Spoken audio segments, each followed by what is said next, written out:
Hello, this is Julie Might with Remax Suburban. Today is day 11 of our 24-day Christmas children's book Advent calendar. And today I am excited to bring to you a short little story. It's called Elfie the Elf. Now, I have to tell you, when I was researching and trying to come up with all my books that I'll be reading this season, I went ahead and did a little hunt. There was a song that I remember as a little girl called Elfie the Elf. And it was sung by a children's choir out of, I believe it was London. And so unfortunately, it was on a record, and that record has been misplaced. I've been on the hunt for that song for years, trying to find it on YouTube, trying to find the record in itself. And so I went on to Amazon, obviously, not for the book, but to see if I could find, maybe they were selling the record. And instead, I stumbled upon this book. It's a heartfelt story about a grandmother, telling her grandkids a bedtime story about her time in the North Pole, what brought her there, friendship in the most unlikely place, and trying to achieve your dreams.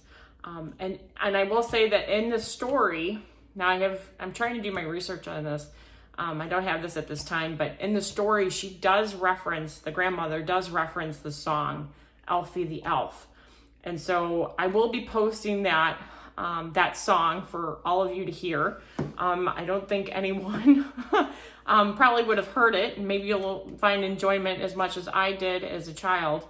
I'll post that video, which has just recently been uploaded to YouTube after I read the story. But I don't know if there's any connections, but I did find it, I kind of find it very ironic that the story does reference a song.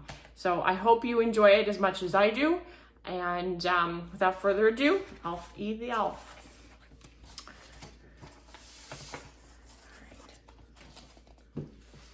Time for bed, children. It's almost 9 o'clock, and I promised your parents you would both be in bed before they get home. Granny announced as she slowly lifted herself out of her rocking chair. Oh, Granny, we're not that tired yet. It's too early, stretched Rosie as she quickly covered her mouth, mimicking a bedtime yawn. Yay, Granny, tell us a bedtime story. Tell us about one of your adventures that happened long, long ago, pleaded James as he tugged on her fuzzy blue sweater. Well, children, I have one adventure that I've never shared with another soul. A very long time ago, I made a promise to a very special friend of mine, and I'm not sure you can keep a secret, said Granny with a twinkle in her eye. Yes, we can, Granny. I know we can, begged Rosie. Let's go upstairs, and perhaps I'll let you in on a very secretive adventure, Granny whispered, as they all made their way upstairs and sat down beside James's bed.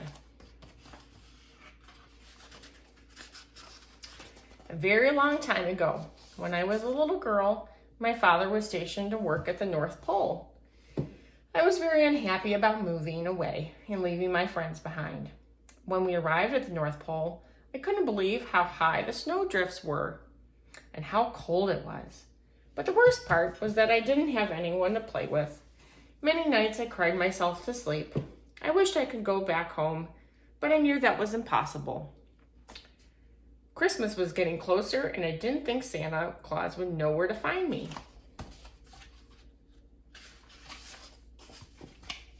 One night, I thought I heard a strange noise outside of my bedroom window. It sounded like a very tiny, squeaky mouse.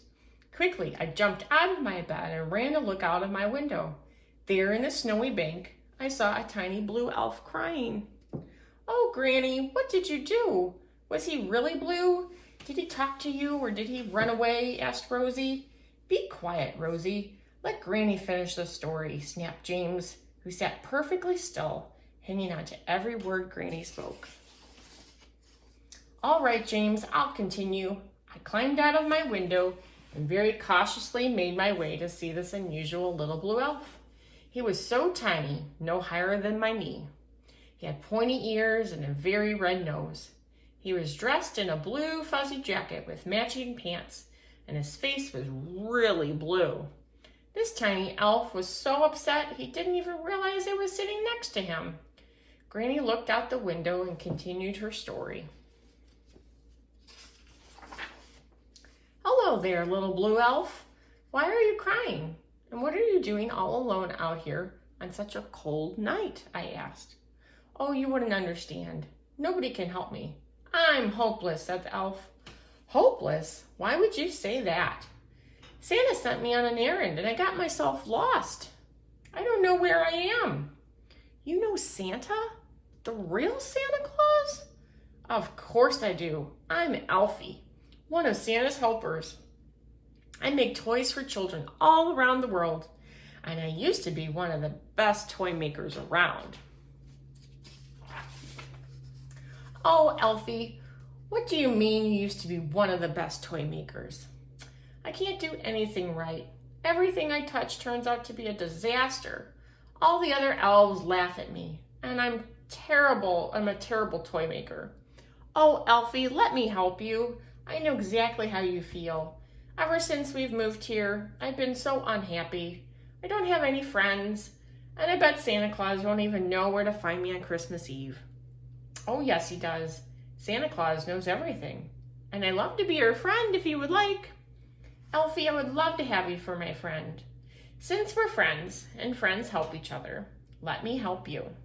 If you take me to Santa's workshop, I'll help you make the toys, and you'll be the best toy maker once again."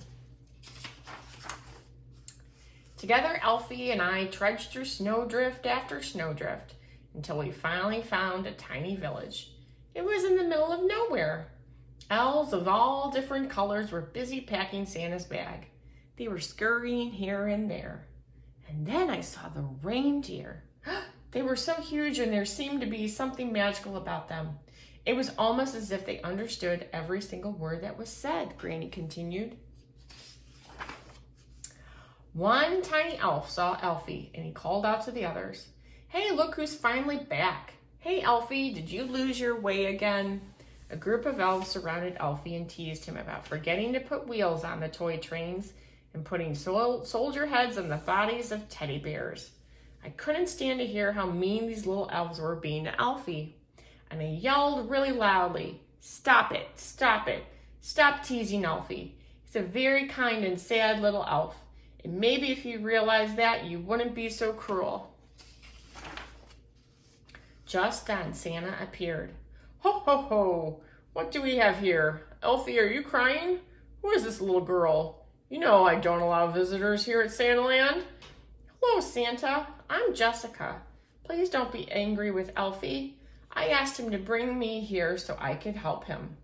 I motioned to Santa, asking him to bend down, and then I whispered something in his ear. "Ho, ho, ho, Jessica, I think you are right. I should have figured that out long ago." "Granny, what did you tell him?" asked James. "When Elfie and I were walking through the snowdrifts, I noticed he couldn't read any of the road signs until he was right on top of them.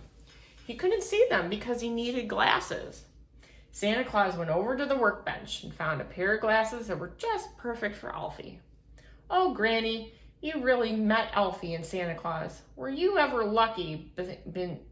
beamed James. "I'll never forget that night. While singing a holiday jingle, the elves let me help them pack Santa's sleigh. And the very next thing I remembered, I was back at home." "But how did you get home?" Rosie asked. "I don't remember. I guess Santa took me home," Granny proudly spoke. "Did you ever go back and visit Elfie and Santa Claus?" questioned James. "That's the funny thing. As many times as I tried, I never could find my way back to Santaland. All I remember is finding a letter and a tape inside my Christmas stocking the next morning. In fact, I think the letter is hiding somewhere in my pocket." Granny pulled a crumpled, tattered piece of paper from her pocket and began reading. "Dear Jessica, thank you for all your help. The other elves and I will never forget you. I'm giving you a copy of the song you sing with us on Christmas Eve. I'll always remember you. Love, Elfie." "Granny, do you still have the tape? We want to hear the song," Rosie and James begged. All right, if you both go to bed right now, I'll hunt for the tape first thing in the morning, and we'll listen to the song Elfie the Elf. Rosie and James snuggled up in their beds and fell fast asleep, hoping morning would be just a blink away. The end.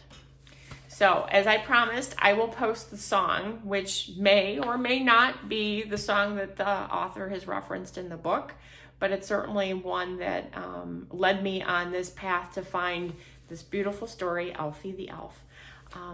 We will see you tomorrow. Have a good day.